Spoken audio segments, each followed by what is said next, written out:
What's going on, everybody on YouTube land? I'm in Everbrite in Red Hook, Brooklyn. I was just walking by this place, and I've seen some old nostalgic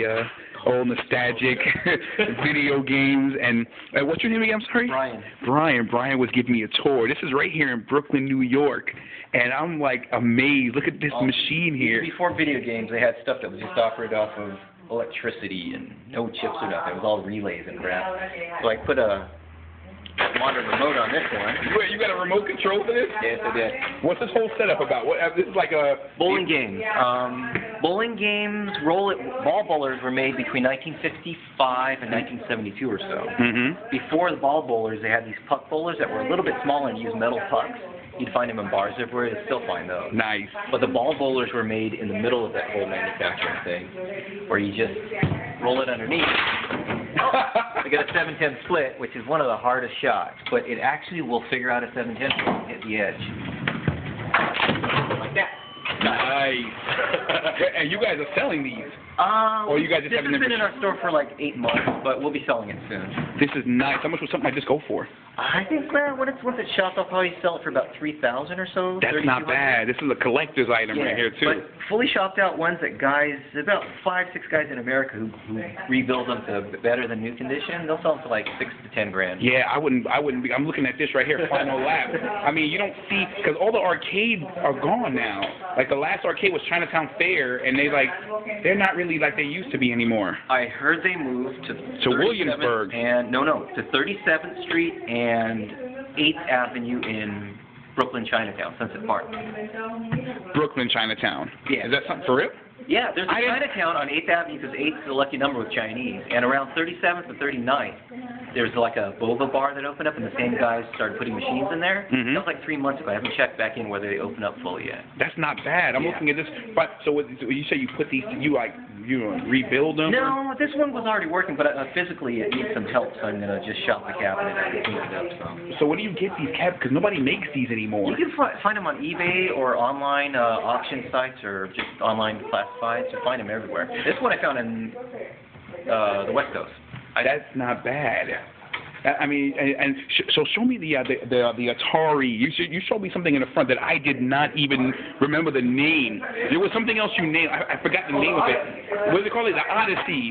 American company Magnavox Odyssey, which was the same era as the old Atari 2600 in the 70s, early 80s.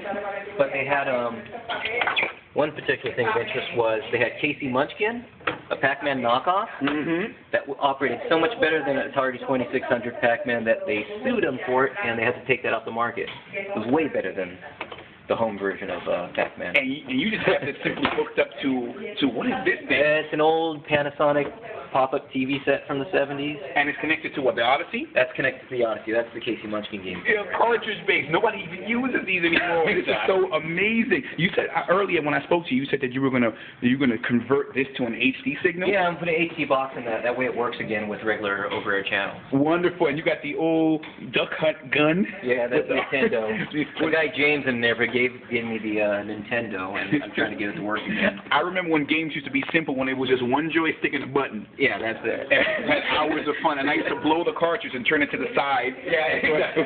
I used to put a Q-tip with alcohol on it. You still have to do that. You still have to do that. Wow, this is amazing. What's the name of the store? What's the address in case anybody wanted to come through? Everbrite Mercantile, 351 Van Brunt in beautiful downtown Red Hook, Brooklyn. Yeah, man. And plus, I work right down the street, too. So, I mean, Red Hook has definitely got some secret places. One block over, there's a dude opening a chocolate factory distillery. He's like Willy Wonka. He creates his own machines and shit. Where, around the corner? Conover, a block away. I think I might walk over there and take a look. Yeah. Because, I've always walked by this store, and I've always wanted to know what the store is about. It's like awesome in here. Yeah, it's all old stuff. I'm going to upload this to our YouTube channel because you got some really cool stuff. Like, what's that right there? Whoa! That's your camera falling. Yeah, we're good. Sorry, guys. That's an 8mm projector. I think it's Bell & Howell. It's one of the early ones when they made them actually out of cast metal.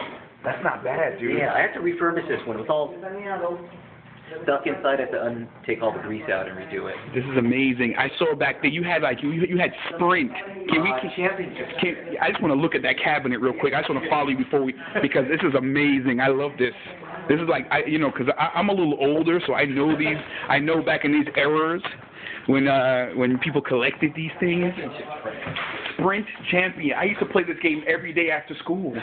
Yeah. And it was awesome because you had to really turn that steering wheel really hard. Because you can actually get a drift on that one. Yeah, you turn can. hard and wham. Yeah, if you can drift it properly. I used to be a professional. I used to know how to turn and used to be able to take those little shortcuts when the doors opened up. Yes. Like half of the time. The doors. I love it. Just one more time. Tell them exactly the phone number and just where you're located again. Our phone number is 718-522-6121, and we're at 351 Van Brunt, Red Hook.